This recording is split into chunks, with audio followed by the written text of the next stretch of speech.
सबको जय मसीह की।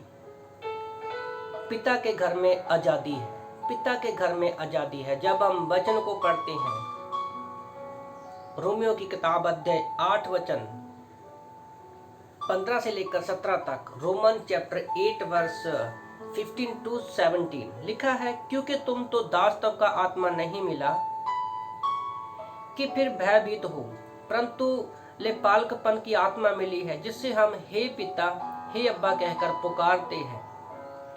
आत्मा आप ही हमारी ओर से गवाही देता है कि हम परमेश्वर की संतान हैं, और यदि संतान है तो वारिस भी,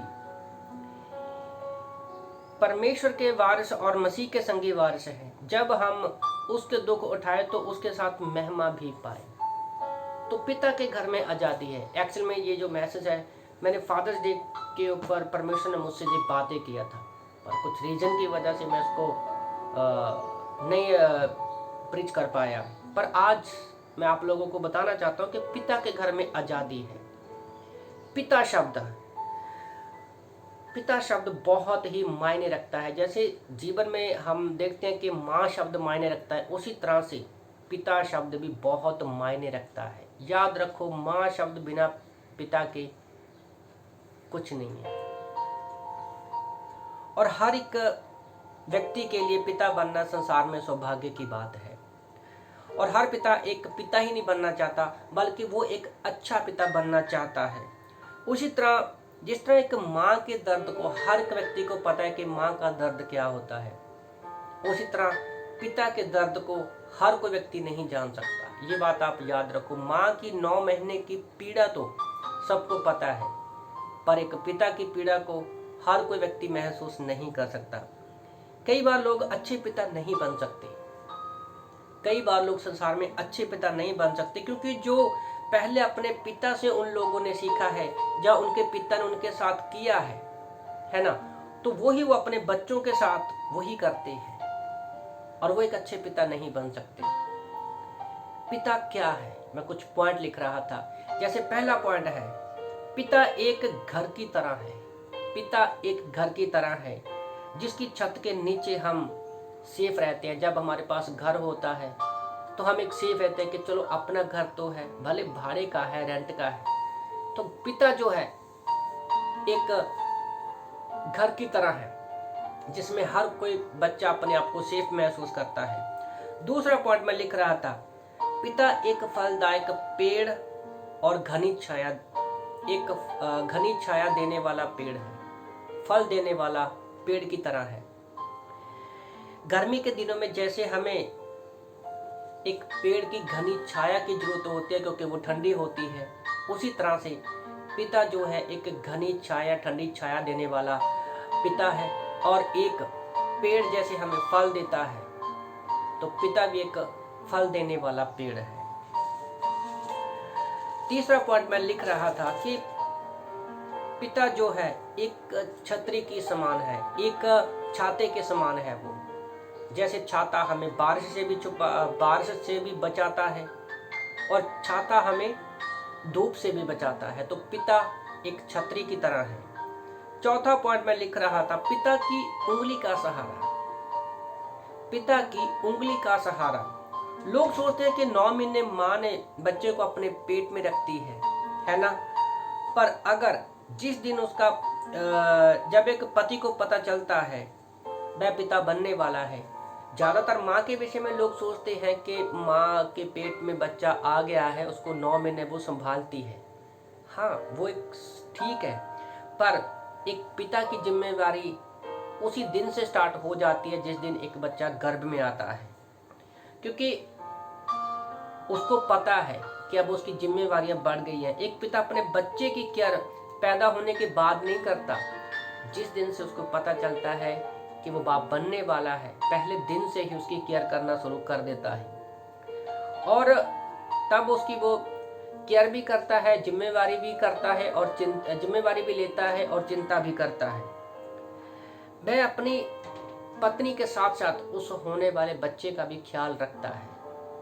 लोगों को लगता है कि अपनी पत्नी का ख्याल रख रहा है, पर इनडायरेक्टली वो बच्चे का भी साथ में ख्याल रखता है, जैसे उसके खाने पीने का, डॉक्टरी इलाज का, है ना।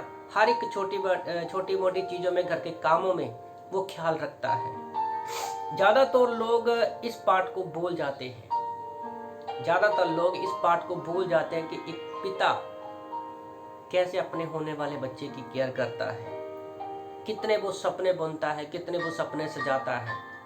क्योंकि जैसे कि माँ को बच्चा पैदा होने की खुशी होती है, तो पिता के अंदर भी बहुत सारी खुशियाँ होती हैं और बहुत सारी उसकी प्लानिंग रहती है, बहुत सारे उसके मन में भी कल्पनाएं होती हैं, है ना। बच्चा पैदा होने तक पिता के उस चिंता और दर्द को जो अंदर ही अंदर उसको होता है, उसको हर कोई नहीं समझ पाता और ना ही उस बात का कोई अंदाजा लगा सकता है कोई आम व्यक्ति। बच्चा पैदा होने समय माँ को तो शारीरिक पीड़ा तो होती ही है, पर एक पिता को उस समय जब डिलीवरी होती है वो बाहर खड़ा होता है, उसको आत्मिक, मानसिक और शारीरिक पीड़ा से गुजरना पड़ता है। भले लोगों को वो दिखाई नहीं देती, उसके अंदर बहुत सारी चीजें चल रही होती है, क्योंकि उस समय अपने बच्चे की चिंता की नहीं बल्कि उसको अपनी पत्नी की चिंता भी होती है, क्योंकि वो एक नहीं बल्कि 2 जिंदगियों के बारे में चिंता कर रहा होता है। बच्चा पैदा होने समय उसके मन में भयानक ख्यालों से वो घिरा रहता है। याद रखो, ये बहुत ही भयानक समय होता है। कई बार उसके मन में डर होता है, पता नहीं डिलीवरी अच्छे से होगी नहीं होगी, बच्चा कैसा होगा, पत्नी कैसे होगी, वाइफ कैसी होगी, है ना। तो इन दर्द को, इस ख्याल को, उसके अंदर जो चल रहा है, जो तूफान है, उसको हर कोई व्यक्ति महसूस नहीं कर सकता।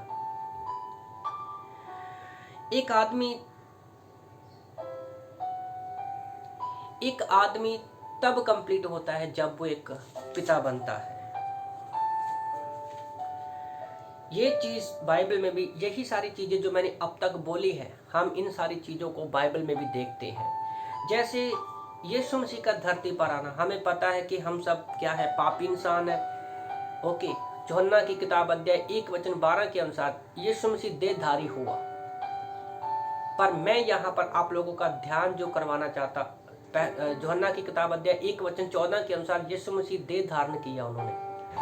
पर सोचो, यीशु मसीह का गर्भ में आने से लेकर उसके पैदा होने तक कैसे परमेश्वर ने, जो मैंने अभी बातें बताई हैं, कैसे उस पाठ को दिखाया है। जैसे मत्ती की किताब, जब यीशु मसीह मरियम के गर्भ में आए, मत्ती की किताब अध्याय 1:24 में, जैसे ही मरियम गर्भवती हुई, पिता ने यूसुफ को, अपने स्वर्गदूत को भेजकर आज्ञा दी कि मरियम को अपने पास लेकर आ। तो कैसे एक गर्भ में आते ही एक पिता की जिम्मेवारी का एहसास यहाँ पर परमेश्वर कर रहा है। यहाँ पर रुको और सोचो, यहाँ पर पिता के प्रेम, उसके हृदय को हम लोग देख सकते हैं कि कैसे वो एक होने वाले बच्चे की चिंता करता है। सोचो आप, रुको, क्योंकि कई बार हम मरियम के ऊपर ध्यान करते हैं, यूसुफ के ऊपर ध्यान करते हैं, यीशु मसीह के ऊपर ध्यान करते हैं, पर क्या उस पिता पर भी हम ध्यान करते हैं कि कैसे वो इनडायरेक्टली पीछे से परमेश्वर उसकी रक्षा कर रहा है। तो ये एक पिता के हृदय को दिखाता है। परमेश्वर यहाँ पर गर्भ से ही उसकी चिंता क्या है, शुरू हो चुकी है। दूसरा पॉइंट, पहला क्या है कि वो मरियम को अपने पास, यूसुफ को बोलता है कि अपने पास लेकर आ। दूसरा, परमेश्वर का हम हृदय देखते हैं कि वो ज्योतिषियों को दूसरे रास्ते भेजता है। परमेश्वर ज्योतिषियों को दूसरे रास्ते भेजता है। मत्ती की किताब अध्याय 2:12 में परमेश्वर ने आज्ञा दी कि हेरोदेस के पास ना जाना। ये परमेश्वर के हृदय को दिखाता है। जब ज्योतिषी उसके पास होते हैं, यीशु मसीह पैदा होते हैं, वो गंधरस, लोभान, है ना, और लेकर आते हैं, सोना लेकर आते हैं। तो वो पूछते हैं हेरोदेस से कि राजा कहाँ हुआ है। तो इसलिए क्या करता है, परमेश्वर उनके मन में डालता है कि तुम लोग जो है दोबारा से हेरोदेस के पास मत जाना। तीसरा, परमेश्वर बच्चे को और माँ को, पूरे परिवार को हेरोदेस से बचाता है। मत्ती की किताब अध्याय 2:13-17 में जब हम देखते हैं, परमेश्वर ने अपने दूत को भेजकर यूसुफ को उसकी माता और उसके बच्चे को लेकर जाने को कहा, क्योंकि हेरोदेस जो है 2 साल तक के बच्चों को मारने की तैयारी कर रहा था। यहाँ पर देखिए आप पिता के हृदय को। उसी तरह एक पिता जो है, पिता के हृदय को देखिए। मत्ती की किताब अध्याय 2 वचन 19-20 में हम लोग वचनों को पढ़ सकते हैं। हेरोदेस के मरने के बाद परमेश्वर ने उसको वापस लेकर आया। तो परमेश्वर ने अपनी जिम्मेवारी, प्रेम, हृदय को दिखाया। यहाँ पर हम देख रहे हैं कि कैसे गर्भ में आने से लेकर पैदा होने तक पिता ने अपने प्रेम को, हृदय को दिखाया है। और सबसे बड़ी बात, जब हम देखते हैं कि यीशु मसीह अपना क्रूस का कार्य पूरा होता है और हम लोग 10-12 साल के बाद यीशु मसीह को सीधा 30 साल की उम्र में देखते हैं, जब वो अपनी सेवकाई शुरू करता है। ओके, तो गतसमनी के बाग में जब क्रूस का समय आता है, क्रूस पर जाने से पहले जब दुनिया भर की दुष्ट आत्माएं, सारी दुष्ट आत्माएं, शैतान उसको क्रूस पर जाने से रोकता है, तो पिता उस समय भी अपनी जिम्मेवारी को निभाता है।